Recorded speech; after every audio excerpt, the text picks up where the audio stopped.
नदी के किनारे पहाड़ी क्षेत्र में एक गडरिया रहता था।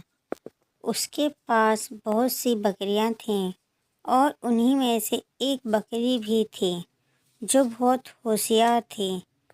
बचपन से ही वह बाकी बकरियों की तुलना में ज़्यादा समझदार थी। दरअसल कई बार वह अपने दल से अलग हो जाती, लेकिन कठिन से कठिन रास्तों को पार करके वह गडरिया तक पहुंच जाती थी। उसकी यही क्षमता उसे बाकी बकरियों से ज़्यादा अक्लमंद बनाती थी। एक दिन बारिश के समय गडरिया नदी पार करके सभी बकरियों को घास चराने ले जाता है। नदी का बहाव तेज़ था, लेकिन वह बकरियों को नदी पार कराने में कामयाब हो जाता है। कुछ घंटे पहाड़ पर रहने के बाद बारिश तेज होने लगती है। गडरिये को लगता है कि कहीं ऐसा न हो नदी का बहाव और तेज हो जाए और मैं यहाँ अपनी बकरियों के साथ फंस जाऊँ। वह जल्दी जल्दी सभी बकरियों को इकट्ठा करके वापस नदी के किनारे पहुँचता है, लेकिन इस बार पानी का बहाव तेज हो चुका था। उसे कुछ समझ नहीं आ रहा था कि वह अपनी बकरी को कैसे नदी पार कराए। वह एक पेड़ के नीचे परेशान होकर बारिश में भीगते हुए बैठ जाता है। तभी होशियार बकरी उसके पास आती है और उछल कूद करने लगती है। गडरिया पहले से ही परेशान था और यह बकरी भी तो उसे भी परेशान करने लगी। तभी उसने अपनी बकरी को दूर भगाने के लिए छोटा सा पत्थर उठाकर मारा, लेकिन बकरी उछल कर कूद कर करना बंद नहीं करती।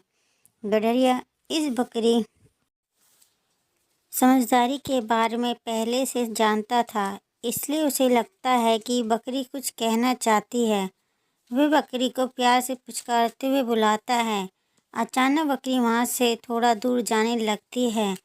गडरिया बकरी के पीछे पीछे चल देता है। थोड़ा दूर पहुँचते ही बकरी नदी के ऊपर गिरे हुए पेड़ के पास पहुँच जाती है और उसके ऊपर चढ़कर धीरे धीरे नदी पार करने लगती है। गडरिये को देखकर बहुत खुशी होती है कि चलो नदी पार करने का एक रास्ता तो मिला। वह सभी बकरियों को पेड़ के पास इकट्ठा कर लेता है, लेकिन इसी बीच बारिश और तेज होती जा रही थी। गडरिया सबसे पहले अपनी बकरियों को पेड़ के ऊपर से एक एक करके नदी पार करवा देता है, लेकिन जब वह पेड़ के ऊपर चढ़ता है तब अचानक पेड़ नदी के अंदर समा जाता है और गडरिया बाल बाल बचता है। गडरिया समस्या में फंस चुका था। हालांकि उसने अपनी बकरियों को सुरक्षित कर दिया था। सारी बकरियां नदी की दूसरी तरफ पहुंच गई थीं। गडरिया नदी के इसी पार से अपनी बकरियों को घर जाने का इशारा करता है, लेकिन बकरियां अपने मालिक के बिना वहां से हिलने को तैयार नहीं थी। इसी बीच होशियार बकरी उछलते हुए नदी के दूसरी तरफ और आगे बढ़ने लगती है। गडरिये को लगता है कि यह बकरी कोई ना कोई रास्ता जरूर ढूंढेगी। वह भी उसका पीछा करते हुए नदी के दूसरी तरफ से आगे बढ़ने लगता है। थोड़ी ही दूर नदी में एक जगह गहरा पानी होने की वजह से बहाव कम होता है, लेकिन गडरिये को नदी में कूदने से डर लग रहा था। दरअसल उसे अंदाज़ा नहीं था कि अंदर कितनी गहराई होगी, लेकिन उसका डर ख़त्म करने के लिए होशियार बकरी पानी में छलांग लगा देती है और तैरते हुए गडरिये के पास पहुंच जाती है। बकरी की बहादुरी देख गडरिये का आत्मविश्वास बढ़ जाता है और वह तुरंत पानी में अपनी बकरी के साथ फिर से छलांग लगाता है और धीरे धीरे तैरते हुए दोनों नदी के किनारे पहुंच जाते हैं।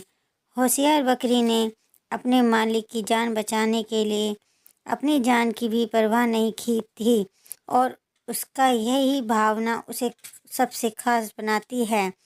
गडरिये को अपनी बकरी की होशियारी की वजह से नया जीवन दान मिला था। वह होशियार बकरी को अपनी गर्दन में उठाए हुए सभी बकरियों के साथ अपने घर वापस पहुंच जाता है। दोस्तों, अगर ये कहानी पसंद आई हो तो प्लीज़ मेरे चैनल को लाइक सब्सक्राइब करना और मेरी वीडियो को लाइक करना। Thank you.